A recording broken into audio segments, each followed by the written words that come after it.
ಮಾಡೋಕ್ಕಾಗಲ್ಲ.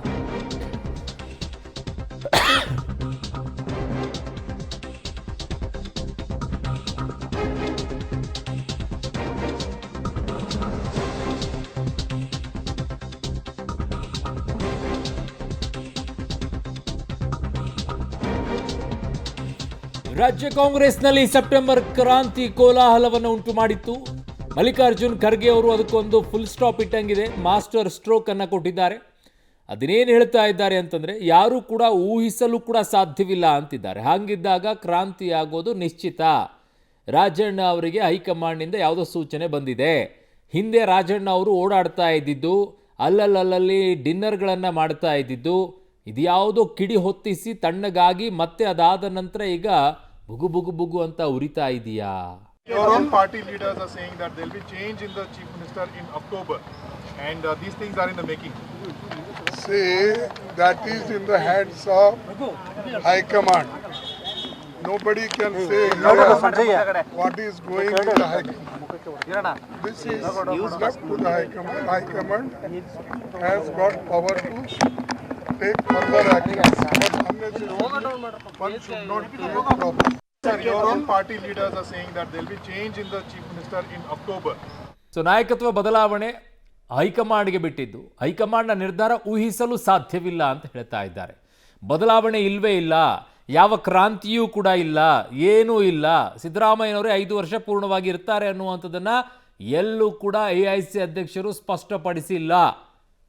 ಬದಲಾವಣೆ ಆಗೋದು ನಿಶ್ಚಿತ, ಬಟ್ ಯಾರು ಅನ್ನುವಂಥದ್ದಕ್ಕೆ ಕ್ವಶನ್ ಮಾರ್ಕ್ ಇಟ್ಟಿದ್ದಾರೆ. ಊಹೆ ಮಾಡೋಕ್ಕೂ ಕೂಡ ಆಗಲ್ಲ ಅಂತ ಹೇಳ್ತಾ ಇದ್ದಾರೆ. ಹಾಗಾಗಿ ಸ್ವತಃ ಮಲ್ಲಿಕಾರ್ಜುನ್ ಖರ್ಗೆ ಅವರೇ ಅಖಾಡಕ್ಕೆ ಇಳಿತಾರಾ, ಅಥವಾ ಯಾರಾದರೂ ಸರ್ಪ್ರೈಸಿಂಗ್ ಆಗಿ ನಮ್ಮ ಕಲ್ಪನೆಗೂ ಬರದೇ ಇರೋ ರೀತಿಯಲ್ಲಿ ಬಂದು ಕೂತ್ಕೊಳ್ಳೋ ಸಾಧ್ಯತೆ ಇದೆಯಾ?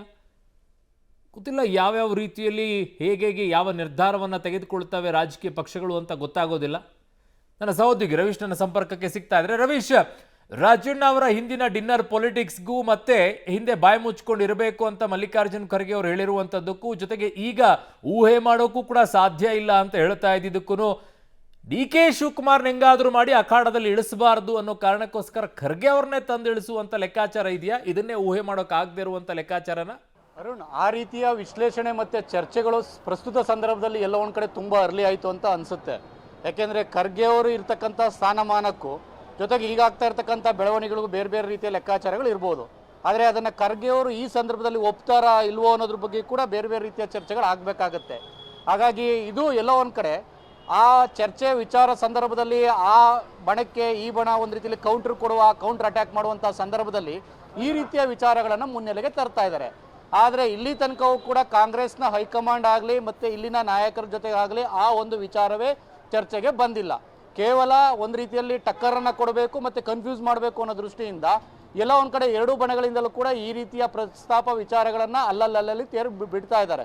ಹಾಗಾಗಿ ಅದಕ್ಕೆ ಕ್ಲಾರಿಟಿ ಸಿಗಬೇಕು ಅಂದರೆ ಡಿಸೆಂಬರ್ ತನಕವೇ ಕಾಯಬೇಕಾಗತ್ತೆ. ಯಾಕೆಂದರೆ ಖರ್ಗೆ ಅವರ ಹಿರಿತನ ಜೊತೆಗೆ ಈ ಖರ್ಗೆ ಅವ್ರಿಗೆ ಈಗಿರ್ತಕ್ಕಂಥ ಪೋಸ್ಟು ಇದೆಲ್ಲವನ್ನು ಕೂಡ ಮೀರಿ ಮತ್ತೆ ವಾಪಸ್ ಕೆಳಗಡೆ ಬರೋದಕ್ಕೆ ಸಾಧ್ಯನಾ ಅನ್ನೋ ಚರ್ಚೆಯೂ ಕೂಡ ಬರುತ್ತೆ ಮುಂದಿನ ದಿನಗಳಲ್ಲಿ. ಆದರೆ ಈಗ ಸದ್ಯಕ್ಕಂತೂ ಆ ರೀತಿಯ ವಿಚಾರ ಹೈಕಮಾಂಡ್ ಮಟ್ಟದಲ್ಲಿ ಪ್ರಸ್ತಾಪ ಇಲ್ಲ ಅನ್ನೋದು ಗೊತ್ತಾಗ್ತಾ ಇದೆ. ಅರುಣ್, ಓಕೆ ರವೀಶ್, ನೀವೆಲ್ಲ ಮಾಹಿತಿಗೆ ಧನ್ಯವಾದಗಳು. ಸೊ ಮಲ್ಲಿಕಾರ್ಜುನ್ ಖರ್ಗೆ ಅವರ ಮಾಸ್ಟರ್ ಸ್ಟ್ರೋಕ್ ಅಂತಿದ್ದಾರೆ.